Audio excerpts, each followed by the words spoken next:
சின்ன மருமகள் சீரியல்ல தமிழுக்கு என்னதான் சேதுவை பிடிக்காம வீட்டை விட்டு வெளியில் வந்திருந்தாலும் தனக்கு ஒரு செய்தி தெரிஞ்சதுமே ராஜாங்க ஐயாவுக்காக சேதுவுக்கு அதாவது சேதுவுக்கு உதவ முடிவு பண்ணி கருப்புக்கு ஃபோன் பண்ணுறாங்க. இதை பார்த்ததுமே சேது, ஆமாம் உனக்கு ஏன் இன்னும் அவள் கால் பண்ணிக்கிட்டு இருக்கா, இன்னும் அண்ணன் தங்கச்சி பாசத்தில் உறவாடிக்கிட்டு இருக்கீங்களா அப்படின்னு சொல்லி கேட்குறாங்க. அதுக்கு கருப்புமே, அதெல்லாம் இல்லை மாப்பிள்ள அப்படின்னு சொல்லி சமாளிச்சுட்டு தமிழ்கிட்ட பேசிட்டு வந்து தமிழ் சொன்ன எல்லா விஷயத்தையுமே சொல்கிறாங்க. ஏப்பா, தமிழ் சொல்லுறதை பார்த்தா அந்த பையன் இறக்கலை போல, அந்த பையனுக்கு என்ன ஆச்சுன்னு நம்ம தெரிஞ்சால் மட்டும்தான் இதில் நம்ம அடுத்து என்னன்னு சொல்லி பார்க்கலாம். எனக்கு தெரிஞ்சு அந்த பையனுக்கு பதிலாக வேற ஏதோ பணத்தை வச்சு இப்படி சக்தி தான் இறந்துட்டாங்கன்னு சொல்கிறாங்கன்னா இதில் ஏதோ பெரிய விஷயம் இருக்குது. நம்ம அது என்னன்னு கண்டுபிடிக்கணும். அதுக்கு முன்னாடி இந்த வெடிப்பு விஷயத்த சொல்லி எப்படியாவது நம்ம ஐயாவை வெளியில் கொண்டு வரதுக்கு முயற்சி பண்ணணும். நாளைக்கு விசாரணையில் இதை கண்டிப்பாக சொல்லியே ஆகணுமாப்ல அப்படின்னு சொல்கிறாங்க கருப்பு. அதுக்கு சேதுவுமே, மாமா நாம் சொல்லிடலாம், ஆனால் சொன்னதுக்கு ஆதாரம் எங்கே அப்படின்னு சொல்லி கேட்டால் நம்ம என்ன செய்கிறது? இதுக்கு ஒன்று சக்தியோட அம்மா அப்பா இருக்கணும், இல்லைன்னா ஜெனி தான் வந்து இதுக்கு சாட்சி சொல்லணும். ஜெனி நம்மக்கிட்ட பேச போனாலே அவள் அன்னைக்கே ரொம்பவே திமிராக பேசிட்டு போனா, நம்ம எப்படி மறுபடியும் அவகிட்ட பேச? இதை பாரு மாப்ள, நமக்கு வேணும்னா நாம் தான் வளைஞ்சு கொடுக்கணும். வா ஜெனியை போய் பார்க்கலாம், இல்லைனா தமிழை விட்டு பேச சொல்லலாம் அப்படிங்கிறாங்க. மாமா நான் தான் சொல்லுதம்ல, எனக்கு அவன் முகத்தை பார்க்குறதுக்கே பிடிக்கலன்னு, நீ என்னடான்னா அவகிட்ட போய் உதவி கேட்க சொல்கிற. அவள் கேட்ட உடனே என்ன செஞ்சிருவான்னு நீ நினைக்கிறியா? இதை பாரு மாப்ள, அவள் என்ன தான் உன்னை விட்டுட்டு போயிருந்தாலும் கோவத்தில் பேசியிருந்தாலும் இந்த மாதிரி ஒரு துருப்பு கிடைக்கும்போது உனக்கு தானே ஃபோன் பண்ணி அதை உதவி பண்ணணும்னு சொல்லி நினச்சிருக்கா. இல்லைனா அவள் நமக்கு என்னன்னு சொல்லி போயிருக்கலாமே. ஆனால் அவள் ஐயா விஷயத்தில் உண்மையாக தான் இருக்கானுங்கிறது இதிலே நல்லா தெரியுது. நீ இன்னுமே உதவின்னு கேட்டால் கண்டிப்பாக செய்வா அப்படின்னு சொல்கிறாங்க கருப்பு. அதுக்கு சேதுமே, இதை பாருங்க மாமா, நீங்கள் வேணா என்னன்னு சொல்லி பேசிக்கோங்க, நான் பேசுறதுக்கு எனக்கு விருப்பம் இல்லை அப்படின்னு சொல்கிறாங்க. சரி இவ்வளோ சொல்லிட்டலா, இரு நான் இப்போ பேசுகிறேன். உடனே தமிழுக்கு ஃபோன் போட்டு, இதா நீ செஞ்சது பெரிய உதவி, நாங்கள் என்ன செய்ய ஏது செய்ய ஐயாவை வெளியில் கொண்டு வர்றதுக்கு நம்ம என்ன தான் செய்யன்னு சொல்லி திக்கு முக்காடிட்டு இருந்தோம். எந்த பக்கம் போகிறதுன்னு தெரியாமல் முழிச்சுக்கிட்டு இருந்தோம். ஆனால் நீ சொன்னதுக்கப்புறம் தாயத்தா எனக்கு இதுதான் விஷயமா இருக்கணும் ஓரளவு புரியுது. சரிதா, இந்த எனக்கு அப்படியே இன்னொரு உதவியும் செய்கிறியா? சொல்லுங்கண்ணே, என்னால் முடிஞ்சால் நான் செய்கிறேன். இல்லைப்பா, இந்த ஜெனி பொண்ணு இருக்கால்ல, அவகிட்ட நாங்கள் பேச போனோம். ஆனால் அந்த பொண்ணு பிடி கொடுத்து பேசவே மாட்டேங்குது. நீ ஒரு வார்த்தை பேசி பார்க்குறியா? நான் என்ன பேச, ஏற்கனவே அவள் என் மேலே கோவமாக இருப்பா. இந்த நேரத்தில் நான் போய் என்ன பேச முடியும்? அதுவும் அந்த கல்யாணத்துக்கும் எனக்கும் எந்த சம்மந்தமும் கிடையாது.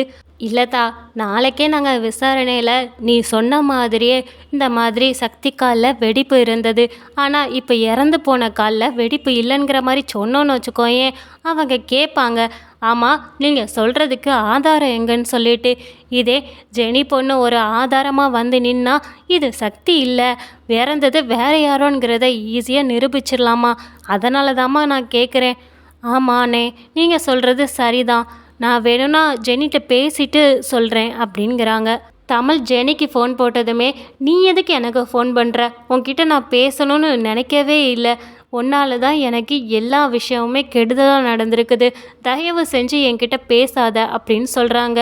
அப்போ தமிழுமே, இதை பாரு ஜெனி, நான் ஒரு உண்மையை சொல்லணும், அதுவும் சக்தியை பற்றி, தயவு செஞ்சு கட் பண்ணிடாத அப்படின்னு சொல்கிறாங்க. உடனே ஜெனியும் சக்தியை பற்றினோடனே சொல்லு என்ன விஷயம்னு சொல்லி கேட்குறாங்க.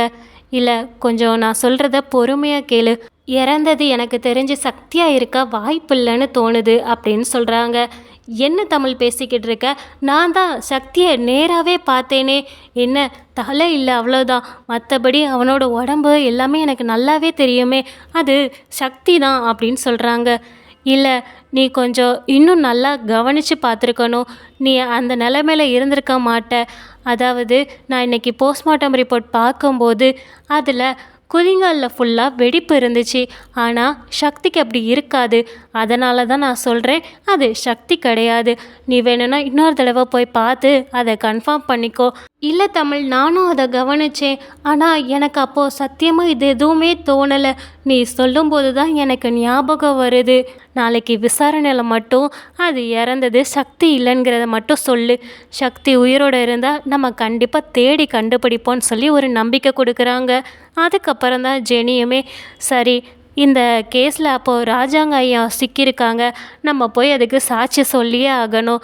சக்தி உயிரோடு இருந்தால் எப்படியும் காப்பாற்றிடலாம் அப்படின்னு சொல்லி நம்பிக்கையில் மறுநாள் விசாரணை நடக்கும்போது தமிழ்ச்செல்வியும் ஜெனியும் கோர்ட்டுக்குள்ளே வராங்க. அதை பார்த்ததும் சேதுவுக்கும் கருப்புக்கும் ஒரு பக்கம் சந்தோஷமாக இருந்தாலும் எப்படி தமிழ் ஜெனியை பேசி இங்கே கூப்பிட்டு வந்தான்னு சொல்லி அதிர்ச்சியாக இருக்குது. இப்படி 2 பேரும் உள்ளே வந்ததுமே அங்கே வக்கீல் கேட்குறாங்க, அதுவும் இறந்து போனது சக்தி தானா அப்படிங்கிற ஒரு கேள்வியை முன்னாடி வைக்கிறாங்க. அப்போ தாமஸுமே ஆமாம், இறந்து போனது சக்தி தான். நானும் ராஜாங்க ஐயா அதுக்கப்புறம் அவங்க ஆளுங்களோட சேர்ந்து தான் இந்த வேலையை செஞ்சு முடித்தோம். நீங்கள் வேணும்னு அவர்கிட்டே கேட்டு பாருங்களேன் அப்படின்னு சொல்லி திருப்பி விடுறாங்க. அப்போ ராஜாங்கமும் என்ன பதில் சொல்கிறதுன்னு தெரியாமல் ரொம்பவே தயங்கி போய் நிற்கிறாங்க. அந்த நேரம் அந்த வக்கீலுமே ஆமாம், நிஜமாவே நீங்கள் தான் கொலை பண்ணீங்களா? கொலை பண்ணதை மறைக்கிறதுக்காக தான் நீங்கள் அங்கே இல்லைன்னு சொல்லி மறுபடியும் நான் அங்கே இல்லைன்னே சொல்லிக்கிட்டு இருக்கீங்களா? நீங்கள் கொலையை மறைக்கிறதுக்கு முடிவு பண்ணால் அதுக்கு தண்டனை என்ன தெரியுமான்னு சொல்லி மிரட்ட ஆரம்பிக்கிறாங்க.